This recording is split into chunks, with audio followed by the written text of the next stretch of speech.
All right, last thing we have to cover in section 2.2 are infinite limits. And we'll just jump right in with the definition. Let f be a function defined on both sides of a except possibly at a itself, which if it's an infinite limit, it cannot be defined at a itself. Then the limit as x approaches a of f of x equals infinity means that you can make the output as big as you want it to be by choosing numbers close enough to a. In math language, f of x can be made arbitrarily large by taking x sufficiently close to a. Another notation is f of x approaches infinity as x approaches a. You could also say that f of x increases without bound. So here's a pretty picture.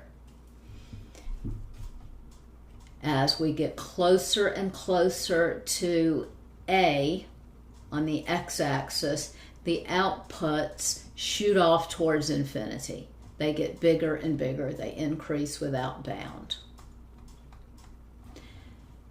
Similarly, we could have the limit as x approaches a approach negative infinity. That means they decrease without bound. Definition similar. One-sided limits can also be infinite. If you approach a from the left, you can go to infinity or negative infinity, or from the right, you can go to infinity or negative infinity. They work just like the one-sided limits. So here's some pictures. Let's zoom in a bit so we can see them a bit better. The limit as x approaches a from the left is positive infinity. The limit as x approaches a from the right is positive infinity. From the left is negative infinity. From the right is negative infinity. Maybe you looked at these pictures and said, hey, those are vertical asymptotes. If you did, then you were right. The vertical line x equals a is called a vertical asymptote if at least one of the statements is true. Either the limit is equal to positive or negative infinity, or the left or right-handed limit is equal to positive or negative infinity. So let's look at practice number 8. And again, I'll make it a little smaller so I can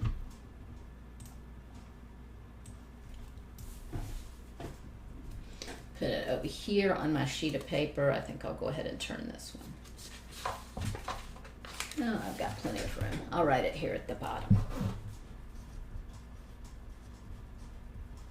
Practice number 8. First we want the limit as x approaches negative 3.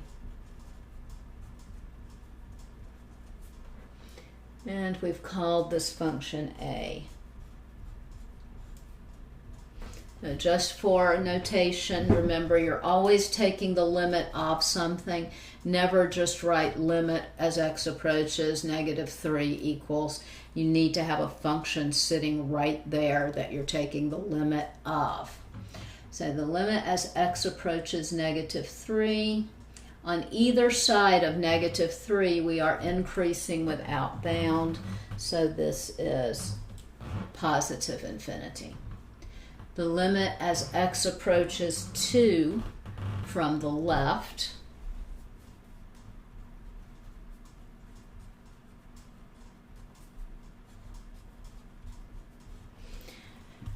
So here we're approaching 2 from the left. We're going downward towards negative infinity.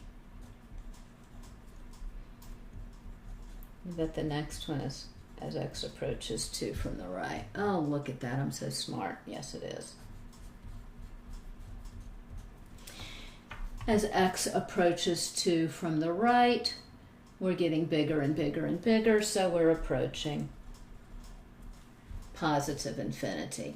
Now, if you were asked for the limit as x approaches 2,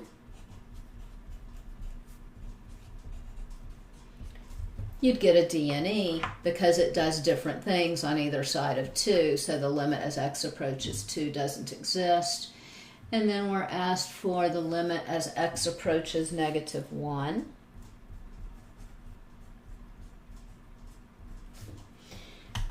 Over here at -1, it goes down towards -infinity on either side. And all 3 of those x values are vertical asymptotes.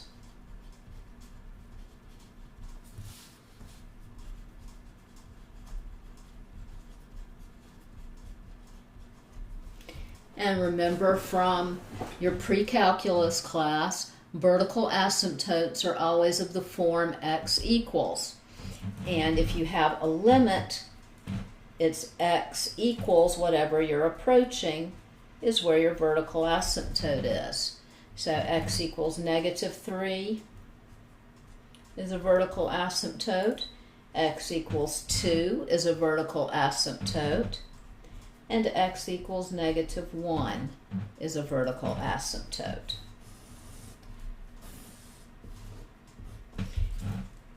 This one, because the limit is positive infinity, negative infinity, and this one is left-handed limit is negative infinity, the right-handed limit is positive infinity. So it only has to have a one-sided limit shoot off toward positive and negative infinity in order to qualify as a vertical asymptote. Okay, let's look at example 8. It says to find the limit as x approaches 0 of 1 over x squared if it exists.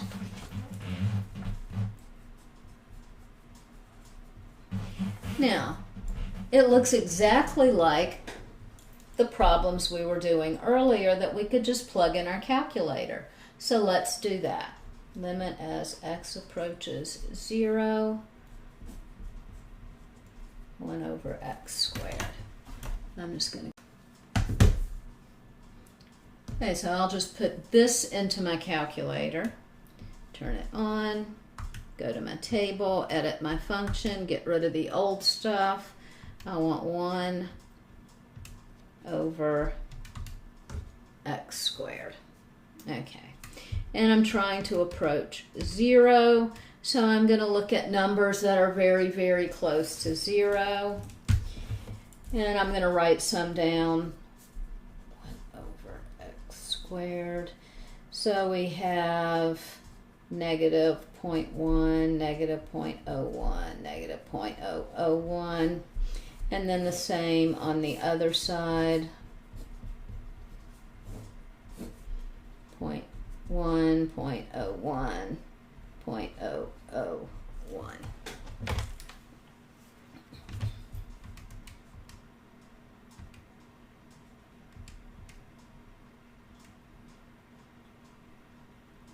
And -0.01, -0.001. Oh, they are getting bigger and bigger and bigger. Let's see if I put some more zeros in there.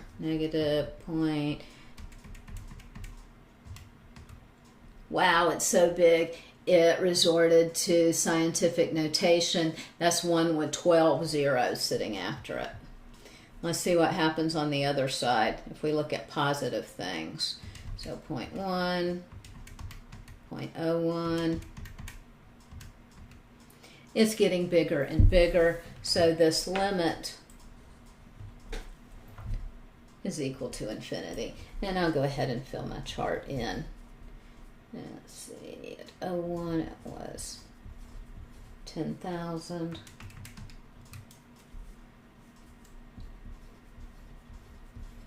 Two more zeros, 1, 2, 3, comma, okay, 1,000,000. So 100,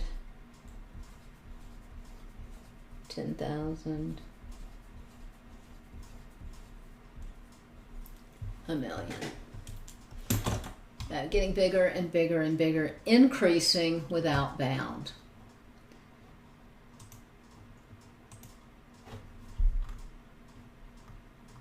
Now, let's look at example 9. First, let's think about how did we know that we couldn't just plug 0 in? Well, because it would give us a 0 in the denominator. We should remember from pre-calculus that zeros in the denominator mean we either have a whole or a vertical asymptote. And since it's not a whole, it's a vertical asymptote. We just have to figure out whether it's going up or down or opposite ways on different sides. So that's what we have to figure out for example 9. I'm going to go ahead and write it down. I want the limit as x approaches 3 from the right to x over x minus 3. We know it's a vertical asymptote because it's a 0 of the denominator. And if you remember, when you are graphing these types of things, we know that it's going to go to positive infinity on one side and negative on the other because it always climbed a pole on one side and slid down the pole on the other side when you are graphing rational functions. We just need to figure out which is which. I like to make myself a little number line. And I put 3 right there in the middle of it, the number that I'm approaching. I'm going to make a row for 2x and a row for x minus 3. Again, I know it's a vertical asymptote, so I know that my answers are going to be positive infinity or negative infinity. If x is approaching 3, I can just plug it in that numerator. Numbers that are less than 3, a little bit less than 3, 2 times that would be a positive thing. 2 times numbers a little bit bigger than 3 are positive things. If I look at numbers that are a little bit smaller than 3, something like 2.9 minus 3 is a negative thing. If I look at numbers that are a little bit bigger than 3, 3.1 minus 3 is a positive thing. So positive divided by negative is negative. Positive divided by positive is positive. So as we approach from the left, our answer is negative infinity. As we approach from the right, our answer is positive infinity. You could also plug it in the calculator and you would get the same thing, positive and negative infinity. Your answers would be either positive or negative.